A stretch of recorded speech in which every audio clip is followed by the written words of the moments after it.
నియోజకవర్గానికి సంబంధించి శాలిగౌరవ మండలంలో ఈరోజు మండల ముఖ్యుల సమావేశం ఏర్పాటు చేసుకోవడం జరిగింది.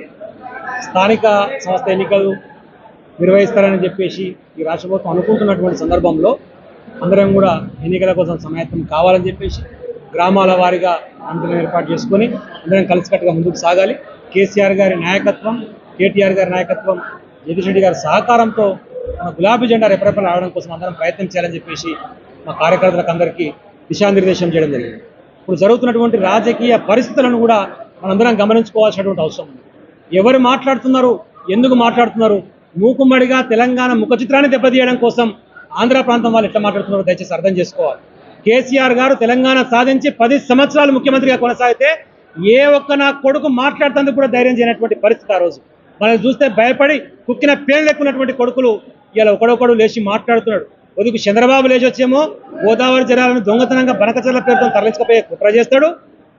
దానికి సహకరించినటువంటి ముఖ్యమంత్రి గురించి మనం మాట్లాడితే అరే నువ్వు దొంగవురా, చంద్రబాబుకు భయపడి నువ్వు గురుదక్షిణ కింద గోదావరి జలాలు అప్పచెప్తున్నావు అని చెప్పేసి మనం మాట్లాడితే కేటీఆర్ గారు ప్రశ్నిస్తుంటే కేటీఆర్ గారి గురించి మాట్లాడేటువంటి పరిస్థితి. సీఎం రమేష్ అంటోడు వాడు ఒక బ్రోకరు, వాడు దందా చేసుకునేటోడుకు ఆ రోజు చంద్రబాబు పంచాన చేరి చంద్రబాబు బూట్లు నాకి బీజేపీ రాగానే నన్ను ఎక్కడ జైలు పెడుతున్నాను భయపడి పార్టీ మరి మోడీ కడపై సంకలా కూర్చున్నటువంటి ఒక లంగా లఫంగా వాడి ఇవాళ కేటీఆర్ గురించి మాట్లాడే స్థాయికి వచ్చింది. మిస్టర్ సీఎం రమేష్, నువ్వు బ్రోకర్వి, అది ప్రపంచం మొత్తానికి తెలుసు. నువ్వు చేసుకునే దందాల కోసము పార్టీలను మార్చుకుంటావు, నీ యొక్క పదవులను మార్చుకుంటావు, ఇళ్ళ ఉంటావు, అల్ల ఉంటావు, ఎలాంటి పనైనా సరే చేసి నీకు కావాల్సిన బిజినెస్ చేసుకునేటువంటి ప్రయత్నం చేస్తావు. తస్మాత్ జాగ్రత్త. తెలంగాణ జాతిపిత కొడుకు, ఫ్యూచర్ ఆఫ్ తెలంగాణ కేటీఆర్ గారి గురించి ఇష్టం వచ్చినట్టు పిచ్చి ప్రలాపన పేరితే కొడుక హైదరాబాద్కి వచ్చినప్పుడు నీ తోడుకలు తీస్తాం జాగ్రత్త అని చెప్పేసి హెచ్చరిస్తావు. ఏం చెప్పారంటే కేటీఆర్ గారు సీఎం రమేష్తో కుమ్మక్కై లోపల బీజేపీ చీకటి ఒప్పందం చేసుకొని కంచగచ్చిబౌలికి సంబంధించినటువంటి భూములకు ఆయన మధ్యవర్తిత్వం చేసిండు కాబట్టి 1600 కోట్ల ప్రాజెక్ట్ ఇచ్చి ఆయనకని చెప్పిండు. అది ప్రూఫ్తో సహా చూపించిండు. దమ్ముంటే దాని గురించి మాట్లాడు. వ్యక్తిగతమైన విషయాలు, కేటీఆర్ గారి యొక్క ప్రవర్తన మీద, కేటీఆర్ గారి యొక్క ఆటిట్యూడ్ మీద, కేసీఆర్ గారి మీద అసత్య ప్రచారం చేసి గారి మీద అదే కుట్ర జరుగుతుంది. మనం ఒకటే ఆలోచన చేయాలి.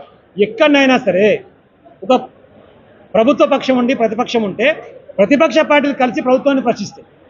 ఈరోజు బీజేపీ ప్రతిపక్షంలో ఉండి రాష్ట్రంలో ఒక ప్రతిపక్షం గురించి మాట్లాడుతుంది, కేసీఆర్ గారి గురించి, కేటీఆర్ గారి గురించి, బీఆర్ఎస్ పార్టీ గురించి. ఇప్పటివరకు కాంగ్రెస్ పార్టీ గురించి మాట్లాడరు. అంటే ఏంది ఒప్పందం?